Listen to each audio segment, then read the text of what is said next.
Hay una creencia silenciosa que vive en muchas personas de fe y que nunca se dice en voz alta, pero que gobierna decisiones todos los días. Dice así: lo espiritual es sagrado y lo laboral es mundano. La oración es de Dios, el trabajo es del mundo. El domingo es para el alma, el lunes es para sobrevivir. Y esa separación, esa grieta invisible entre la fe y el trabajo, es una de las mentiras más costosas que una persona puede creer, porque te deja con una fe que no toca la mayor parte de tu vida, y un trabajo que no tiene ningún ancla más profunda que el salario. Hoy vamos a hablar de fe y trabajo, de lo que la Biblia dice sobre los negocios, sobre el emprendimiento, sobre la vocación, sobre llevar a Dios al lugar donde pasas la mayor parte de tu tiempo despierto. Y lo que vas a descubrir es que Dios no está esperándote en la iglesia el domingo. Lleva toda la semana en tu oficina, en tu taller, en tu computadora, en tus reuniones, preguntándose cuándo vas a darte cuenta de que también está ahí. Empecemos por el principio, no por el Nuevo Testamento, sino por el primero de los primeros versículos de la Biblia. Génesis 1 dice: en el principio creó Dios los cielos y la tierra. La primera cosa que la Biblia nos dice sobre Dios es que trabaja, que crea, que produce, que toma algo y lo transforma en algo más. Dios no se presenta primero como juez, ni como rey, ni como guerrero. Se presenta como creador, como alguien que hace cosas.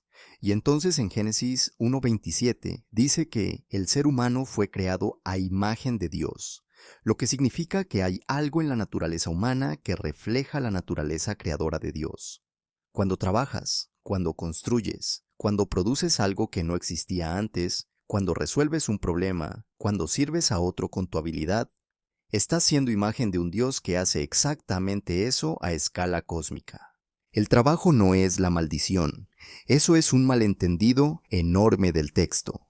En Génesis 2, antes de la caída, antes de que algo saliera mal, Dios pone al hombre en el jardín para labrarlo y guardarlo. El trabajo existe antes del pecado. Lo que cambia después de la caída no es el trabajo, sino la naturaleza del trabajo. Con dolor, comerás de él todos los días de tu vida, dice Génesis 3. El sudor, la frustración, el esfuerzo que no siempre produce lo que esperas, eso es la consecuencia de la caída.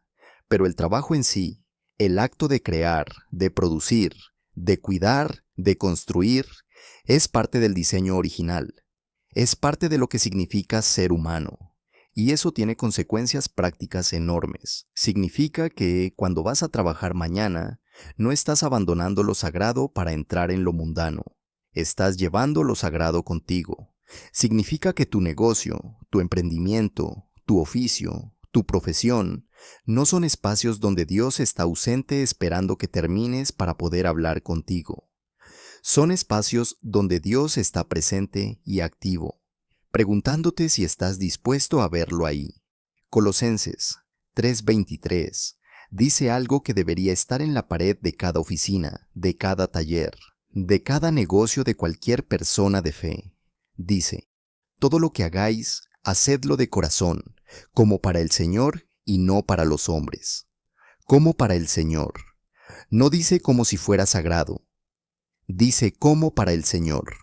Directamente. Tu trabajo, hecho con excelencia y con integridad, es una forma de adoración. No una metáfora de adoración. Adoración real. Porque le estás ofreciendo a Dios lo mejor de lo que puedes hacer con las capacidades que Él te dio. Y eso transforma completamente la motivación. Cuando trabajas solo para el jefe que te evalúa, tu esfuerzo sube y baja según si alguien está mirando. Cuando trabajas para un cliente, tu estándar depende de lo que el cliente espera. Pero cuando trabajas como para el Señor, el estándar no depende de quién esté mirando. Depende de quien siempre está mirando. Y eso produce una clase de integridad laboral que ninguna política de recursos humanos puede producir porque viene de adentro. Ahora, hablemos de los negocios específicamente porque hay personas de fe que sienten una tensión real entre sus valores y el mundo empresarial. Sienten que para tener éxito en los negocios hay que comprometer cosas. Hay que ser un poco menos honesto, un poco más agresivo, un poco más dispuesto a hacer lo que sea necesario. Y esa tensión existe porque es real. El mundo de los negocios tiene presiones reales que empujan en direcciones que no siempre son las correctas. Pero la Biblia presenta una visión de los negocios que es completamente contraria a la idea de que el éxito requiere compromiso moral. Proverbios 11:1 dice: El peso falso es abominación al Señor, pero la pesa cabal le agrada. En el contexto de la época, el peso falso era literalmente una forma de estafar en las transacciones comerciales. Tenías una pesa para cuando comprabas y otra para cuando vendías, y manipulabas la balanza a tu favor. Y Dios dice que eso es una abominación, no una falta menor, una abominación. La integridad en las transacciones comerciales no es opcional para una persona de fe, es central. Proverbios 22:1 dice: De más estima es el buen nombre que las muchas riquezas, y la buena fama más que la plata y el oro. En el mundo moderno llamaríamos a eso reputación, y la sabiduría bíblica dice que la reputación vale más que el dinero. No porque el dinero no importe, sino porque una reputación de integridad construida con tiempo y consistencia produce confianza, y la confianza produce negocios sostenibles, y los negocios sostenibles producen riqueza real. La trampa del atajo deshonesto es que parece funcionar a corto plazo y destruye a largo plazo. La integridad parece más lenta, pero construye algo que dura. Y hay algo que Jesús dice sobre los negocios que es extraordinariamente práctico y que casi nunca se predica en las iglesias. En Lucas 16, justo antes de la parábola del mayordomo infiel, Jesús dice: El que es fiel en lo muy poco, también en lo más es fiel. Ya hablamos de esto en el contexto de la mayordomía financiera, pero en el contexto original Jesús lo está diciendo dentro de una conversación sobre negocios, sobre administración, sobre cómo manejas los recursos que se te confían. Y lo que dice es que la fidelidad en los detalles pequeños es el entrenamiento para las responsabilidades grandes. No hay salto al siguiente nivel, sin dominar el nivel actual. No hay expansión sin integridad en lo pequeño primero. Pero hay una pregunta que muchas personas de fe se hacen con genuina angustia y que merece una respuesta directa. ¿Qué hago cuando mi fe y mi trabajo entran en conflicto real? Cuando el jefe me pide algo que va contra mis valores. Cuando el negocio que quiero construir requeriría compromisos que no estoy dispuesto a hacer. Cuando la competencia usa métodos que yo no usaría y les está yendo mejor. Daniel es uno de los ejemplos más poderosos de la Biblia en este punto. Daniel es llevado a Babilonia como cautivo y termina en el servicio del rey más poderoso del mundo conocido. No en la sinagoga, en el palacio de un rey pagano, en el corazón del sistema de poder más sofisticado de su época. Y ahí Daniel enfrenta repetidamente situaciones donde obedecer al sistema significa desobedecer a Dios, y cada vez elige a Dios.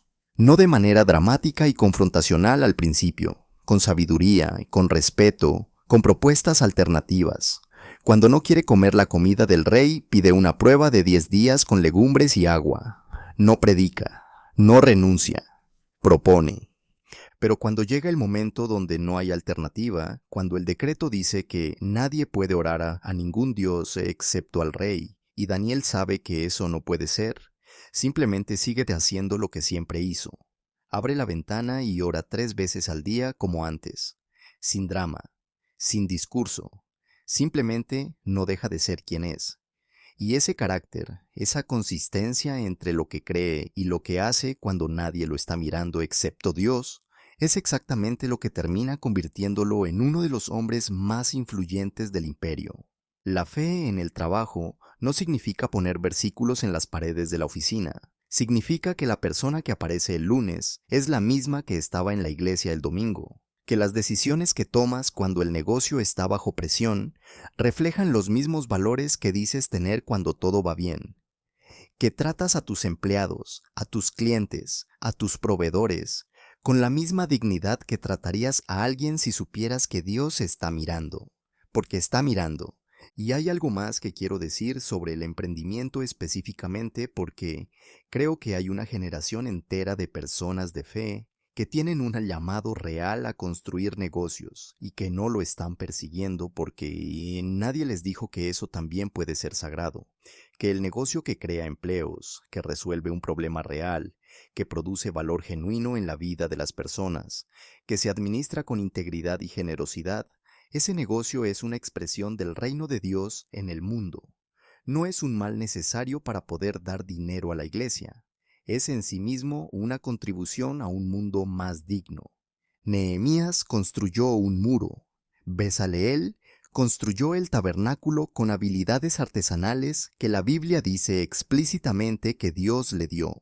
Lidia en el Nuevo Testamento era una empresaria, una vendedora de púrpura, y es descrita como una mujer cuyo corazón el Señor abrió.